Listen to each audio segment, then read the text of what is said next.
Sin peros. Un momento de compartir, aprender y disfrutar.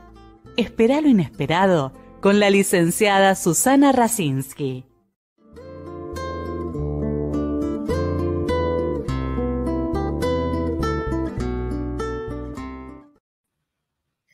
Muy buenas noches.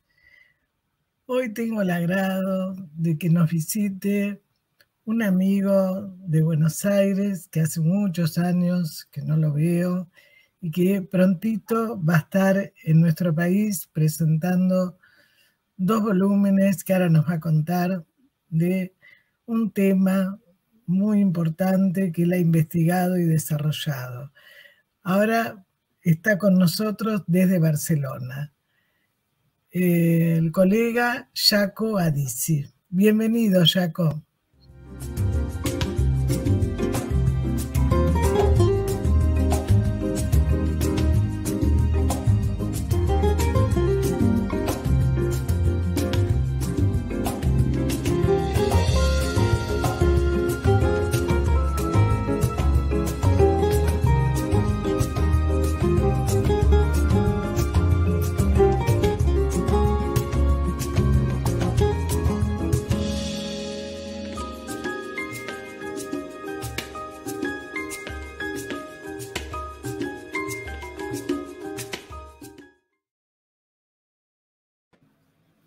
Bueno, bienvenido, Jaco.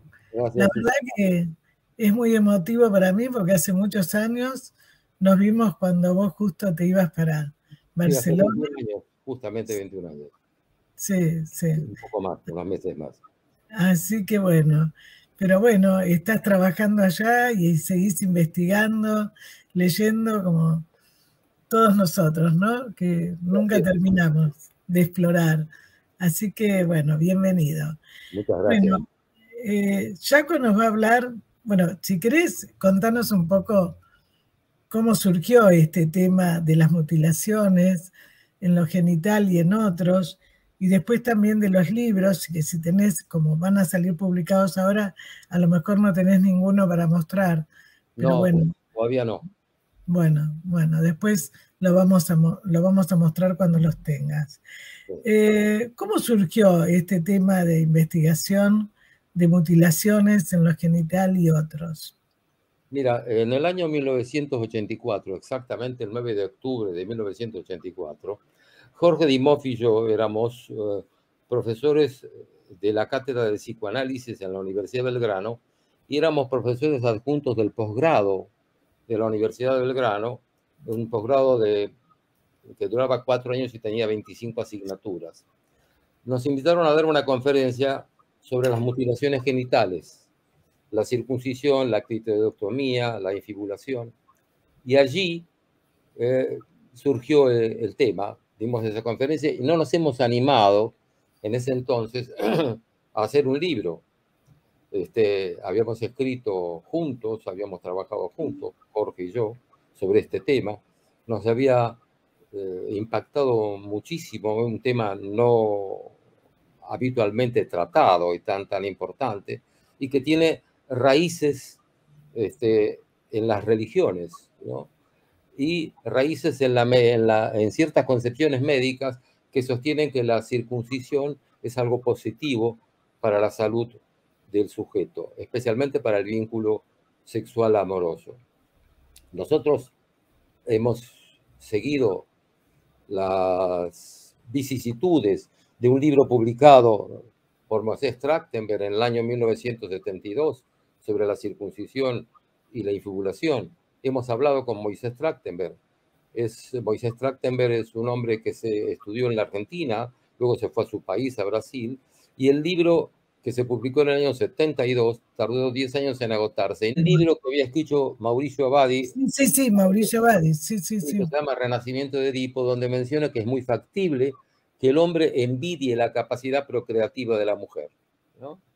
De manera que en general siempre admitimos que la mujer envidia el pene. Pudimos verlo en algunas personas, algunas mujeres en la clínica, pero que en realidad está asociado a un imperativo categórico relativo a la educación, lo que es instilado en la educación de las niñas, es decir, que la mujer ocupa un lugar secundario. La educación, en realidad, que todos hemos recibido en el pasado, en realidad no ha sido realmente una educación, sino un adoctrinamiento que implicaba reeditar modalidades culturales y sociales pasadas. Uno tenía que vivir en función de una repetición de lo que nuestros padres creían que era lo mejor para nosotros. Con lo cual, el niño o la niña no tenían derecho a pensar. Los padres no pensaban que los niños tenían deseos, fantasías, ¿no? Si tú hablas con un niño de 3 años o 3 años y medio y lo incitas al niño a hablar con cariño, te extrañarías de todo lo que este niño sabe y te dice, y además te haría preguntas que no podrías contestar, ¿no? De manera que todo esto ha sido ignorado por los padres, porque ha sido ignorada justamente la presencia, la importancia de la sexualidad infantil, que es lo que Freud ha descubierto fundamentalmente en el psicoanálisis. Es decir, la importancia que tiene la sexualidad infantil como matriz del desarrollo de la sexualidad adulta y del desarrollo de la cultura de un ser humano, ¿no?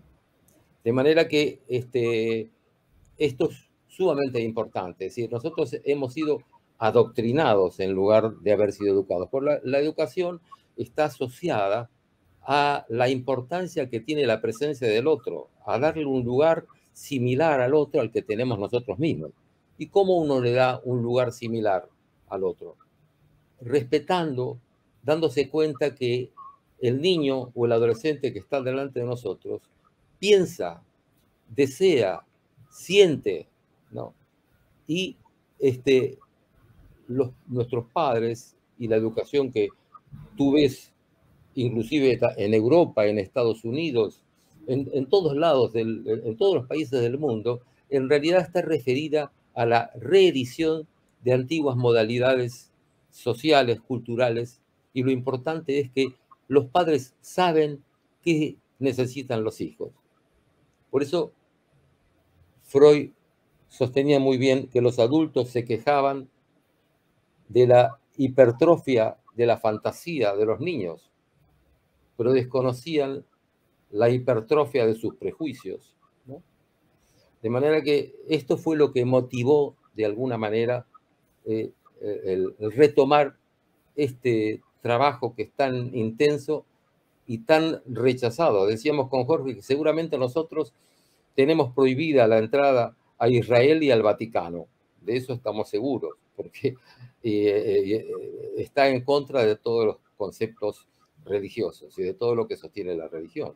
Porque si tú vas al diccionario de etimología, a cualquier diccionario, y buscas lo que es la religión, te vas a encontrar con que el religioso es una persona que tiene escrúpulos afectivos.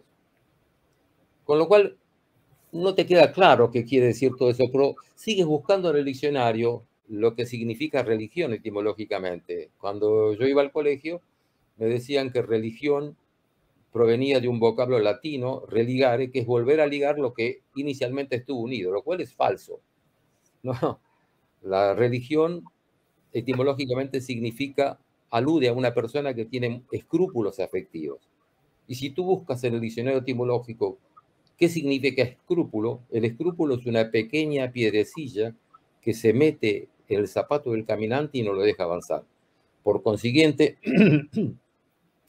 la religión es un tipo de conocimiento asociado a imperativos categóricos que no permite que el sujeto piense. Es lo que le decía el ayatollah Khomeini en los años 70 a la periodista italiana Oriana Fallaci. Le decía, todas las respuestas están en el Corán, y el Papa pensará que todas las respuestas están en la Biblia.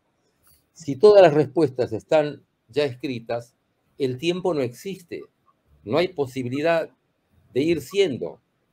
Por eso hay que diferenciar entre ser e ir siendo, que implica aceptar el transcurrir del tiempo y la posibilidad de hacerse preguntas, porque la cultura y el desarrollo científico dependen de las preguntas. Cuando las preguntas superan a las respuestas, uno puede crecer. Cuando uno se queda sometido a lo ya establecido, en realidad se evita la posibilidad del desarrollo humano, del crecimiento, del conocimiento, ¿no? Totalmente de acuerdo. Nosotros hemos tenido varios programas con Borges y el tiempo, ¿no? Y también qué es Dios. Entonces, de alguna manera, ¿no? Cuando entra el fanatismo, donde, por ejemplo, las nenas van separadas en las escuelas de los nenes, cuando se sigue pagando dotes, cuando se hace ablación en algunas comunidades, en fin, todo eso es partiendo de que el otro no desea, no piensa, no fantasea. Por eso Jaco hace mucho hincapié. ¿Qué implican los modelos conductuales de los padres en el desarrollo psíquico de los niños? Como si fuera una tabla rasa, como decía Emilio Rousseau, ¿no? Si preguntamos qué se festeja el 1 de enero, muchas personas no saben qué es. El 90% de las personas no saben qué se festeja el 1 de enero. Y el 1 de enero se festeja la circuncisión del Señor. Se festeja la circuncisión de Cristo, que en realidad Cristo era judío. Se llamaba Yus Asaf, así se llamaba Cristo. Yus Asaf, y está, en realidad no murió en la cruz, está enterrado, hay una tumba de Yus Asaf, de su madre y de Moisés en Cachemira. Él volvió a Cachemira, fue curado, volvió a Cachemira, se casó y tuvo hijos, no murió en la cruz. Hay muchas investigaciones en este sentido. Nadie sabe el por qué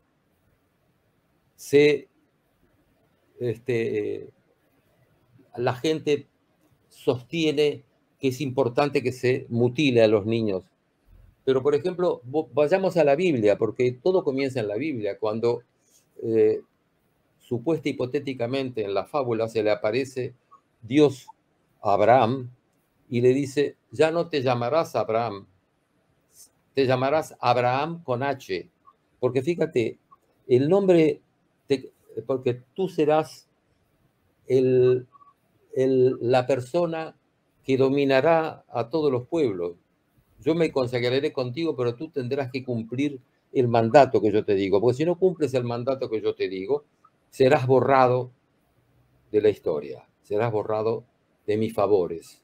Entonces le hace poner una H, porque la H, que es la quinta letra del alfabeto hebreo, es lo que designa, con lo cual comienza uno de los nombres que se le da a Dios, que es Hashem en el judaísmo.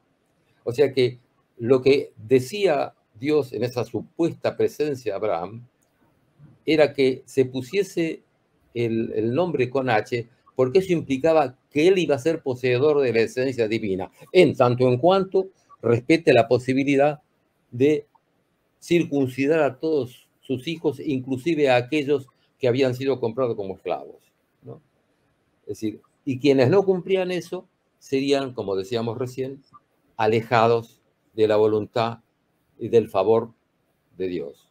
O sea que todo esto proviene de imperativos categóricos, de situaciones que son mandatos que el ser humano debe cumplir para poder aceptar, ¿no?, el ser querido, supuesto hipotéticamente por el padre primordial, ¿no? Y el padre, en realidad, los padres de todos los niños son en realidad la encarnación de un Dios, porque los niños que creen que sus padres son dioses, ¿no?, porque todo lo pueden. Además, ¿cómo podrían ellos vivir sin la presencia de sus padres? De manera que si los padres educan de esta manera a sus hijos, sin darles lugar a las preguntas, a darle la posibilidad de que ellos puedan expresar lo que sienten y lo que desean, obviamente el niño queda a expensas de la voluntad de un tercero. ¿Me entiendes? Y eso es, digamos así, algo que surge en el imperativo religioso de hacer lo que Dios quería. Seguramente en la fantasía, en el mito de la Biblia, el padre de Abraham o el jefe de Abraham era un ser castigador, ¿no?, que lo dominaba, que lo manejaba, que lo destruía, ¿no?, si no cumplía con sus mandatos. Es que siempre aparece esa estructura del poder de uno sobre el otro. Y fíjate que nosotros venimos hablando en distintos programas que también en los terapeutas, cuando el narcisismo se apodera y no puede ver las diferencias y parte de una situación que es asimétrica, pero que no tiene que ser de poder, porque sin el otro no podemos hacer nada. Lo importante es el entre, como pasa en este momento. Si hay alguna dificultad de comunicación, pero igual tratamos de entendernos, de comprender. Cuando yo parto que el que está arriba es Dios, el sacerdote, y el otro está abajo, ¿no? Que pasa en diferentes situaciones, ¿no? Así es. El docente, el profesional de la salud o lo que fuere, ¿no? Entonces, ¿qué pasa ahí cuando la persona se reprime, cuando la persona no puede hacer nada y tiene miedo a la culpa? Porque si no cumple, porque esto que vos decías de la circuncisión, con las nenas, por ejemplo, en África, que todavía se sigue haciendo la mutilación, ¿qué se muestra? ¿A qué? A que no puedan desear, ¿no? O sea, va a desear cuando yo quiero, como yo quiero. Por eso hay 2.500 millones de personas que tapan a la mujer, que la cubren a la mujer, ¿no? Lo que tú dices respecto del narcisismo, tenemos que pensar a esta altura de la soirée que hay dos tipos de narcisismo, un narcisismo trófico y un narcisismo de muerte, ¿no? Es decir, cuando uno tiene un narcisismo trófico, que es la conciencia del propio valor, que no es pedantería, no hay que confundir la pedantería con la conciencia del propio valor, y la conciencia del propio valor está asociado a la admisión de la importancia que tiene la alteridad para nosotros, porque los seres humanos somos en función de la presencia de los otros. Es decir, no nacimos, no nos trajo la cigüeña ni venimos de París. Es decir, somos aquello que nuestros padres de alguna manera quisieron que fuésemos. Entonces, pensar que el paciente está por debajo del analista es un grave error. Yo pienso que el paciente está arriba del analista, es decir, que uno tiene que tratar de acercarse para comprender y poder captar qué es lo que él sabe que yo no sé. Y en realidad, porque el único que sabe, el único que es poseedor de un saber que no sabe que posee, ¿no?, es el paciente. Nosotros tenemos que tratar de entender, de ir subiendo y acercarnos para saber qué nos puede transmitir. Porque en todo caso nosotros aprenderemos, como si se tratase de la lectura de un libro nuevo, aquello que es único en ese sujeto, ¿no? Y en realidad el sujeto de lo único que se beneficia es de haber descubierto aquello que ya tenía y que estaba oculto en su realidad anímica, ¿no? Por eso pensar, es decir, que uno tiene utilizar el psicoanálisis como una cosmovisión del mundo, que es lo que criticaba de Foucault, es transformar la religión. Es transformar el psicoanálisis en una religión. Y es lo que está ocurriendo en todo el mundo. Actualmente tú ves que el psicoanálisis cada vez más es criticado,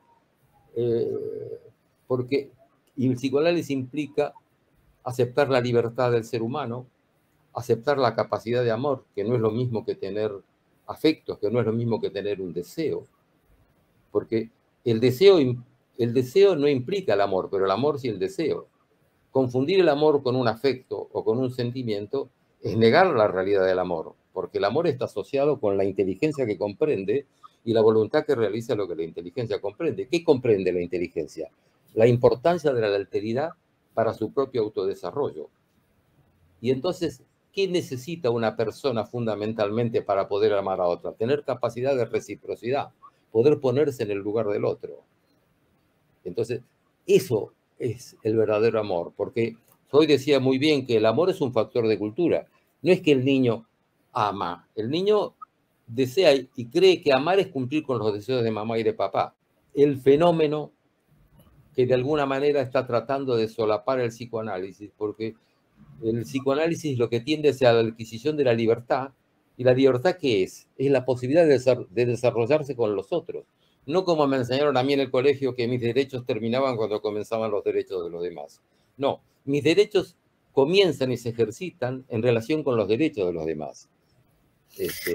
Claro, pero lo que vos decís que comparto totalmente, ¿no?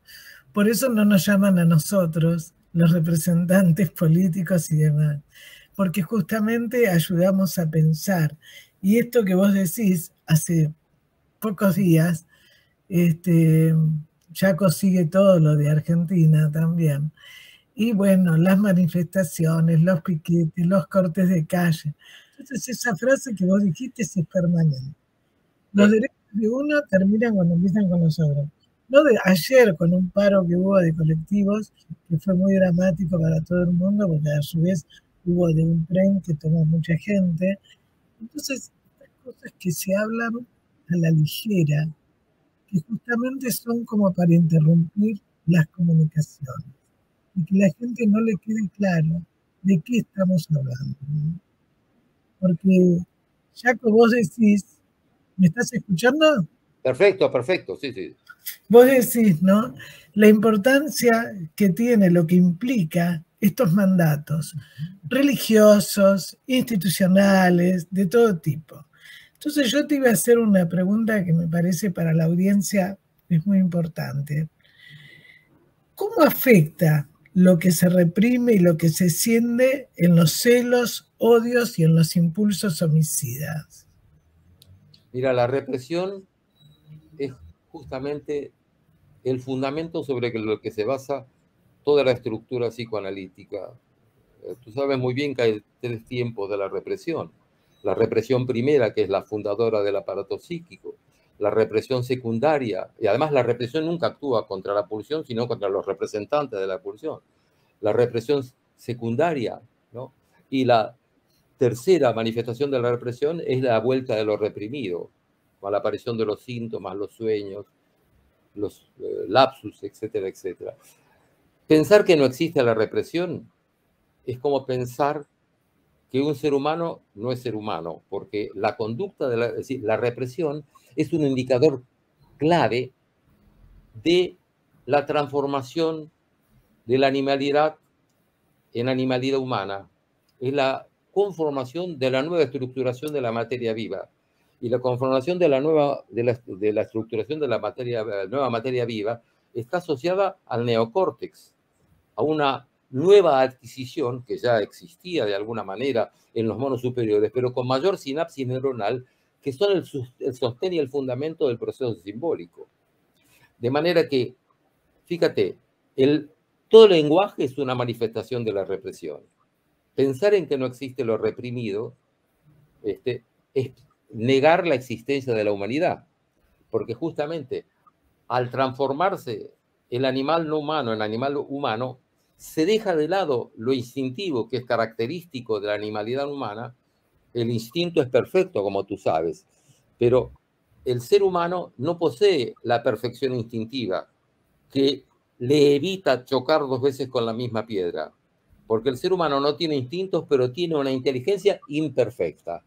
Es decir, que uno puede pensar y debe pensar qué debo hacer, por qué debo hacerlo, para qué debo hacerlo, cuándo debo hacerlo, dónde debo hacerlo, con quién debo hacerlo y fundamentalmente cómo debo hacerlo. Esas son las características fundamentales de toda acción humana. Pero eso está asociado, ¿no?, a que el ser humano siempre puede regresionar a la animalidad. Por ejemplo, las personas que matan a sus hijos, los filicidas, lo que decía Arnaldo Raskowski. Hay infinidad de padres que anualmente matan a sus hijos. Eso se llama filicidio, que es lo que Freud no vio en la estructuración del complejo de Edipo, porque de alguna manera, debido a la concepción que él tenía asociado a su propia estructura cultural, el lugar de donde él venía, la mujer ocupaba un lugar secundario. Por eso cuando habla del complejo de Edipo también lo llama complejo paterno, como si solamente en el complejo de Edipo no existiese la presencia de la mujer. Por eso hemos analizado, Jorge y yo, la trilogía de Sófocles, la trilogía de Esquilo. Sería muy importante que lo invites a Jorge al programa, porque así el libro no queda sostenido por una sola pata. Bueno, decirle, no, pero aparte, como es un programa de 1 hora, bueno, Jaco me mandó muchísimo, porque bueno, nosotros hemos estudiado también Hamlet, como otras literaturas, y donde se muestra muy bien, ¿no? Lo que son las tragedias, como la mitología griega, como otras cosas. Y una de las cosas que vos estabas diciendo, que por supuesto después me mandás el WhatsApp de él, ¿no? Sí, cómo Y no. por supuesto va a estar invitado, porque fíjate que acá el productor está muy entusiasmado con todo lo que estás diciendo, porque te está mandando felicitaciones, porque sos muy claro, yo lo sabía, porque Jaco es una persona no solo que ha leído y que lee mucho, sino él me dijo, quédate tranquila, Susana, yo voy a hablar para que la gente me entienda.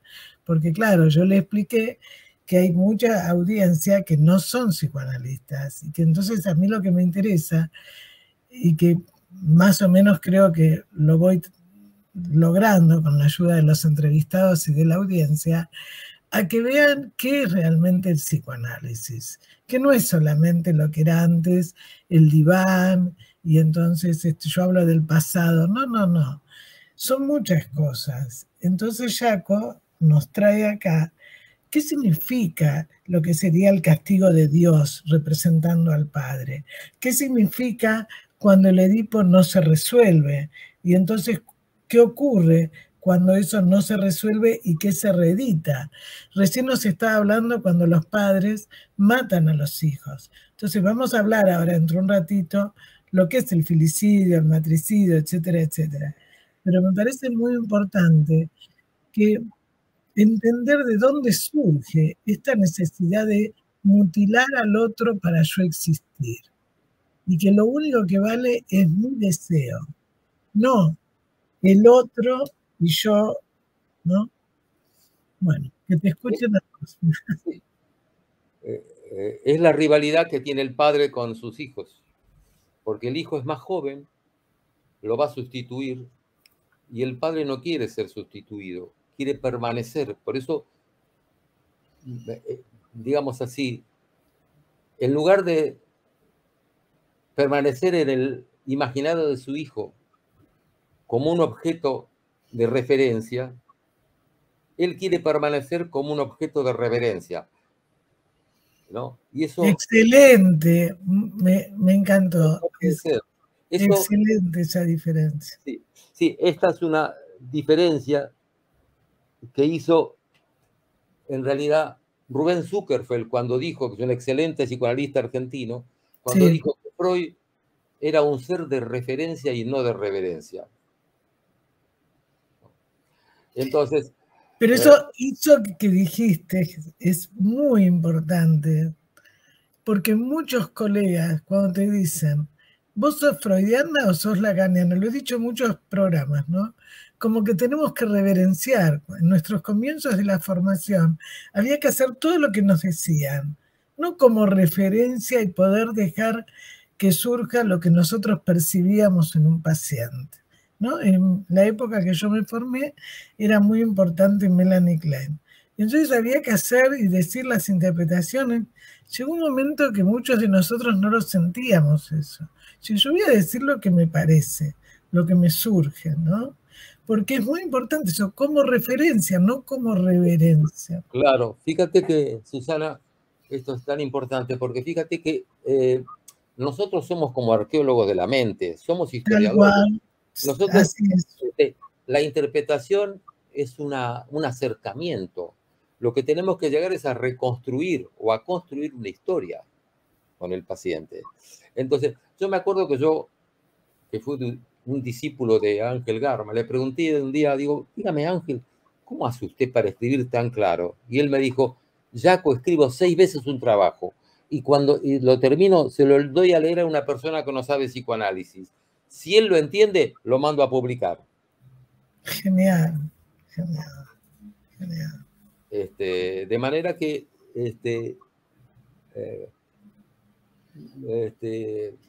Me hiciste acordar a cuando Ferenczi habla lenguaje, dices, de las lenguas, ¿no? ¿En qué idioma hablamos? ¿El paciente nos entiende? ¿Qué se establece? claro. Bueno, volviendo un poco al tema, ¿no? digamos, que vos explicás muy bien, que el complejo de Edipo no es, si no es resuelto con la desaparición del padre, motiva una reedición de modo patológico. ¿Mm? Claro. Y ponés el ejemplo de Hamlet, que todos conocemos, o algunos conocemos, Claro. ¿no? Pero, ¿qué es lo que pasa? Porque no es solamente que no esté presente, sino que nosotros cada vez vemos más que no está en la mente de la madre la presencia del otro. Y entonces ahí el niño queda atrapado con la madre. ¿Mm? Claro, lo importante, lo que tú dices, hay un elemento muy, muy importante, que es la capacidad empática que uno debe tener. Bueno, capacidad empática no quiere decir comprender. Capacidad empática es tener simpatía por el otro y asignarle al otro la misma cualidad que tiene uno. No importa que tenga 2 años, 5, 3. Recuerdo una anécdota del príncipe Guillermo de Inglaterra, que estaba en una reunión, ¿no? Recibiendo a una autoridad de un país extranjero, y entonces iba con su hijo pequeño y se agacha para escuchar al hijo. Y una persona del protocolo le dice, no, un príncipe y un rey nunca se agachan para escuchar al hijo, ¿no? Y entonces él le dijo, a mí me importa muy poco, yo me agacho para estar a la altura de mi hijo y hago de acuerdo a lo que me indicó mi psicóloga y la psicóloga del niño, que tengo que estar a la altura de mi hijo para que él me pueda comprender. O sea que, fíjate, siempre hay un imperativo categórico, siempre está que lo importante es aquello que deciden los otros, con lo cual la cultura se paraliza, porque fíjate, ¿cultura qué quiere decir? ¿De dónde viene cultura? Cultura viene de cultivar. Imagínate una persona que se dedica a la agricultura, ¿no?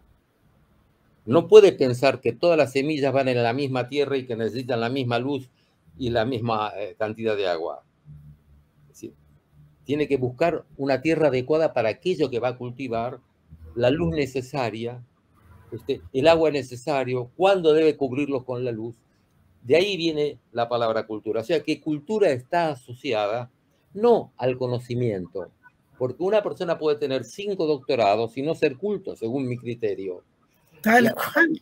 La cultura depende de la capacidad de reciprocidad. Y una persona analfabeta puede ser muy culto porque está constantemente pendiente de poder satisfacer al otro sin negar la presencia de sí mismo.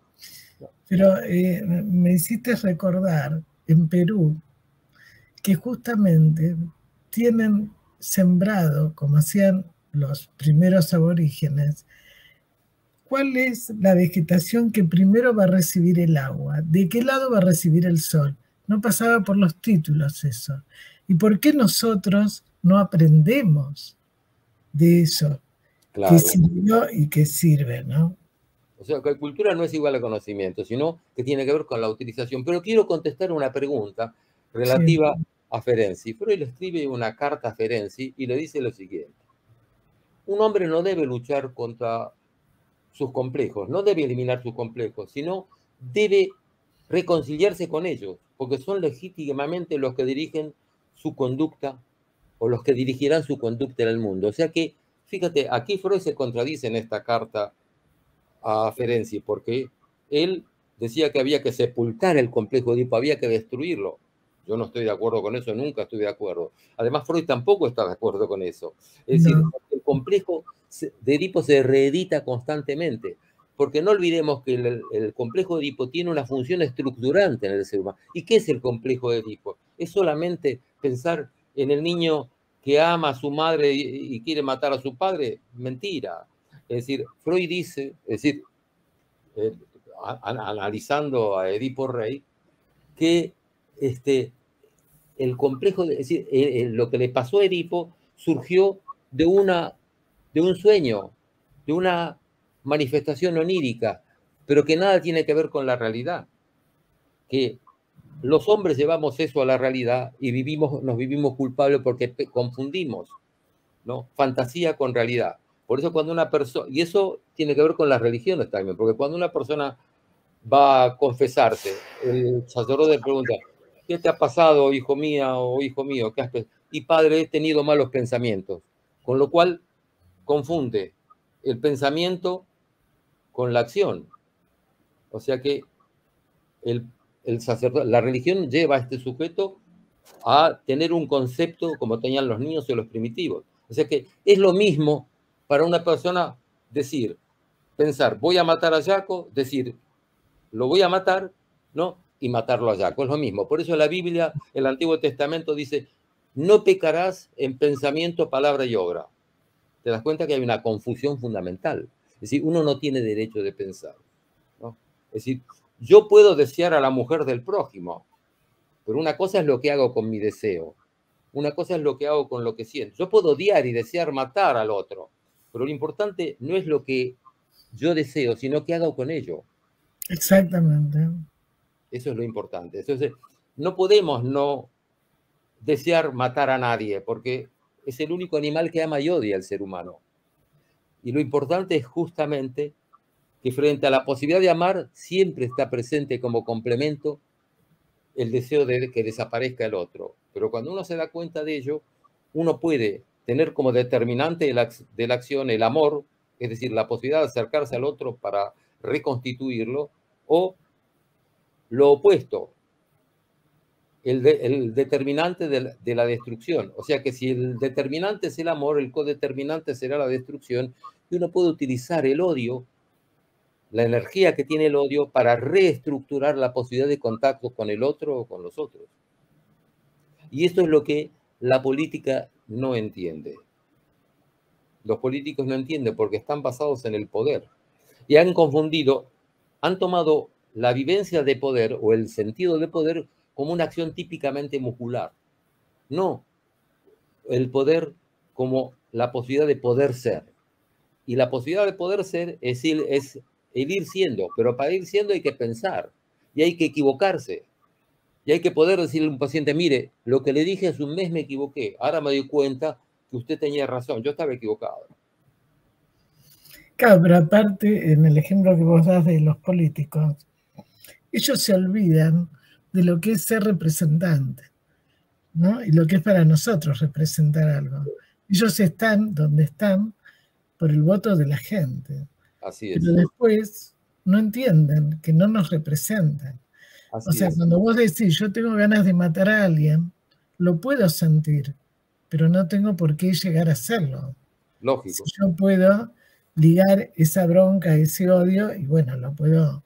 Mira, hay un político acá de la ultraderecha que cuando surgió la ultraderecha lo invitaron a un programa de radio. Yo no le escuché, pero un día atendiendo a un paciente, que es un hombre que tiene una escuela secundaria, un hombre muy culto, es profesor también de su propia escuela, y me dice, mira, lo que tú me estás mostrando de mi historia me hizo recordar ahora que hace 2 días escuché una entrevista a persona que digo el pecado, pero no el pecador, ¿no? Que le preguntaron, dígame, fulano, ¿cuál es su programa político, jurídico, social, educativo, de relaciones exteriores? Él contestó, mi padre. O sea que el programa de él era lo que había aprendido de su padre. Él estaba enajenado en la figura de su padre. Nunca se dará cuenta de ello, porque está viviendo la vida de otro, ¿no? Es decir, está viviendo como una especie de obra de teatro. Imagínate un actor que cree que él es su personaje. Sí, tuvimos varios acá que les costaba salir muchísimo del personaje. Estar enajenado es estar en lo ajeno y no en lo propio. Lo mismo que estar alienado. Alienado es lo extranjero.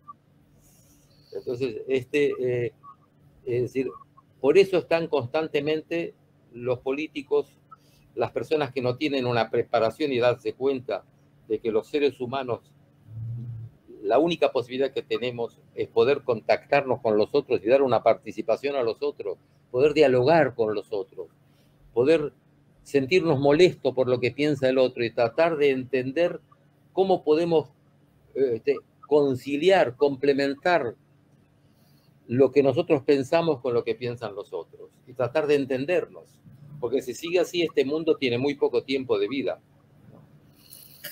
Comparto totalmente, Jaco.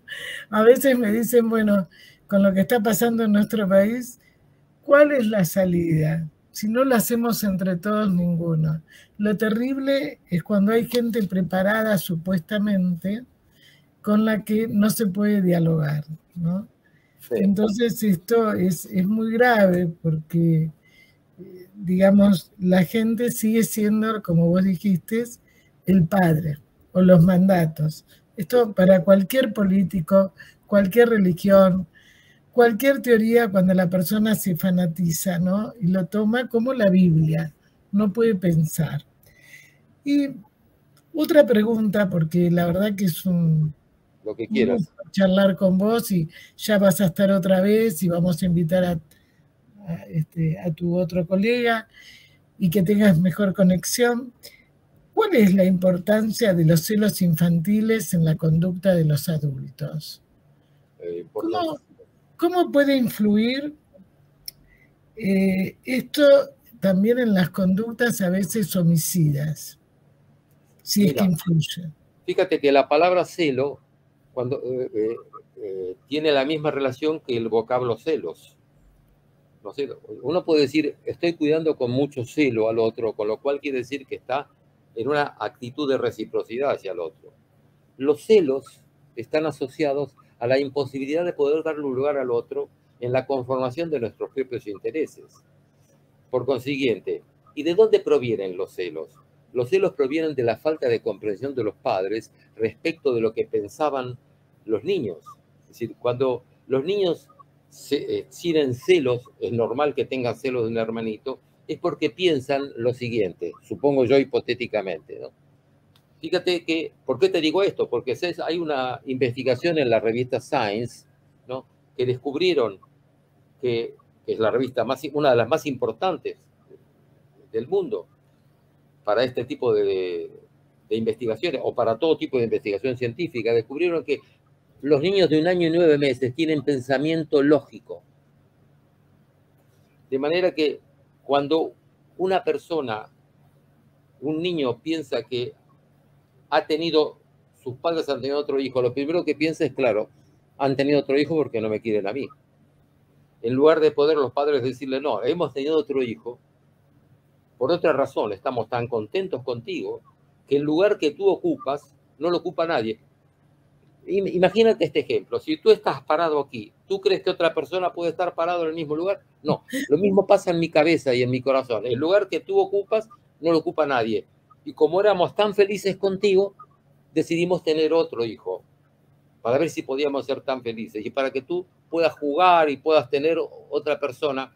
Ahora con los 2 niños tendrás celos todavía, te llevará un tiempo para poder salir de esta situación. Luego te darás cuenta que tendrás en tu hermano, ¿no?, un compinche, un complemento, con quien hablar, con quien jugar, con quien pelearte inclusive, que es importante pelearse y discutir, ¿no? Claro, yo me hiciste, porque yo digo siempre, cuando surge eso, donde estás sentado vos no puedo ocuparlo yo. El tema del espacio y del tiempo, tan importante. Pero si la persona es continuación del padre o la madre, porque la madre o el padre o los que en este momento constituyan la familia no le permiten ser otro, el niño queda atrapado a eso. Así es decir, queda atrapado en una red mortífera que es lo que llamaríamos un asesinato del alma. Es un filicidio atenuado.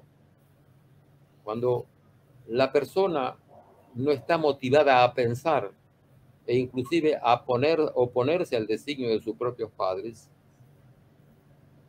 no se le está dando un lugar que puede tener resonancia en el futuro.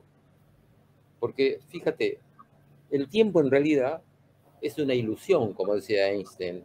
El tiempo no existe. Nosotros nos damos cuenta de que el tiempo pasa porque nos vemos cada vez más grandes, nuestra capacidad muscular ha disminuido, todo a nuestro alrededor ha cambiado un poco, pero la realidad clara y concreta de que el tiempo es interno. Ya lo sabían los griegos esto cuando decían que había 2 dioses del tiempo. Cronos, el dios de los acontecimientos sucesivos, que por eso se acaban, y Kairos es el dios que te decía lo que había que hacer en cada momento. Con lo cual ellos ya pensaban que el tiempo era interno. Y fíjate que un físico, Lorentz, decía que cuanto más se acerca la velocidad de un objeto a la velocidad de la luz, el objeto se achica. Llegado a tal punto, si llega a la velocidad de la luz, ¿no?, el tiempo se termina. Eso lo ha tomado Lorentz de Einstein, ¿no? Entonces, por eso, cuando Einstein fue a saludar a la esposa de un amigo que había fallecido, un amigo muy querido, le dijo: lo lamento mucho, pero señora, el tiempo es una ilusión, es algo que pasa. El tiempo es interno, es lo que nosotros desplegamos y desplazamos hacia afuera, como lo que estamos haciendo yo y tú, o tú y yo acá. Estamos utilizando este tiempo ¿para qué? No solamente para que yo te reconozca a ti y para que tú me reconozcas a mí, sino para permitir que otros se reconozcan a sí mismos a través de este programa y poder pensar en sí mismo independientemente de una valoración egoísta, como tú decías, de una valoración que esté fundada en la celotipia, ¿no? De manera que lo importante es esto, despertar la posibilidad del complemento, de poder seguir adelante, que eso es lo que queremos hacer los psicoanalistas.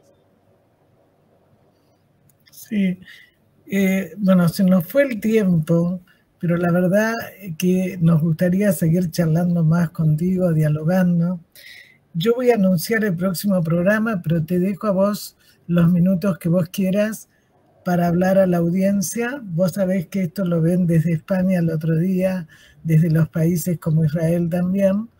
Y como me dicen siempre que es un programa para pensar, a veces lo ven no justo en el momento que lo estamos dando, sino después.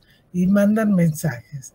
Así que bueno, el próximo programa va a ser de Alicia Montserrat sobre el aborto es solo de mujeres. Y bueno, te dejo el cierre del programa, Jaco, y muchísimas gracias. Un abrazo muy, muy fuerte y tenés el tiempo que quieras. 5 o 10 minutos. Bueno, te agradezco mucho. Lo que me resta decir que no tengo peros para este programa. No hay nada en el cual yo pueda dudar de todo lo que hemos dicho. Pero hay algo que sí, que tengo dudas.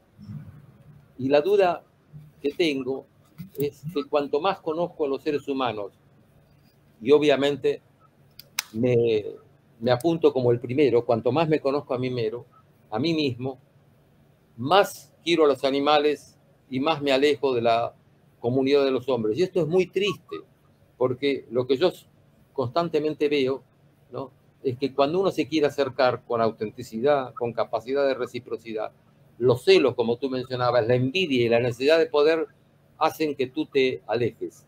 Y uno constantemente busca acercarse a los otros. Yo busco constantemente acercarme a los otros, pero tengo que darme cuenta, y lo vivo dolorosamente, que los otros me alejan. No obstante, seguiré intentando, como lo hago ahora contigo, que me has dado esta posibilidad y este espacio, que es importante para mí. Pero no sos el único, a muchos nos pasa eso. A veces te digo que la gente me dice: Susana, ¿por qué haces el programa? Porque me lleva mucho tiempo, dinero también, y de esto a mí lo que me queda es que sigo aprendiendo y que doy un espacio para que la gente también, como vos decís, se reconozca como persona. Que uno no, por lo menos siempre pensé así, que uno no tiene que hacer las cosas solo por dinero. Es decir, tiene que hacer las cosas también porque a uno le gusta y porque pueda servir al otro y a uno mismo, ¿no? Entonces, ¿qué entendemos por humano? Claro, es lo que es.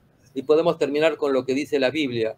Ahí donde tienes tu tesoro, dice el Antiguo Testamento, tienes tu corazón.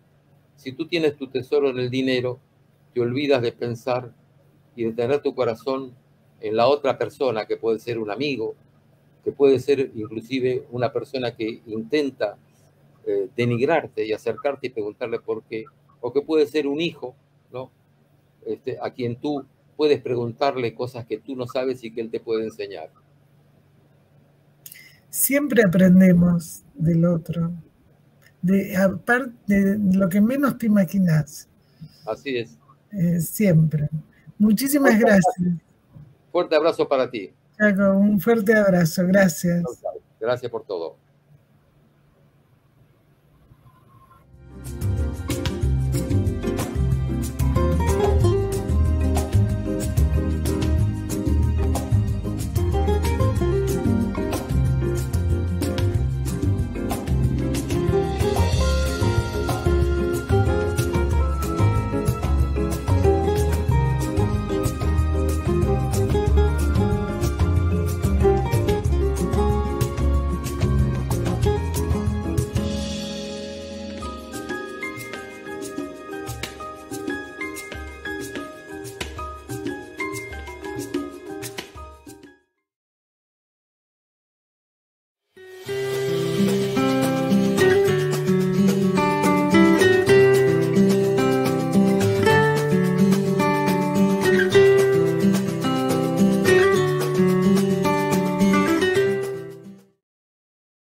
Peros. Un momento de compartir, aprender y disfrutar. Espera lo inesperado con la licenciada Susana Rasinski.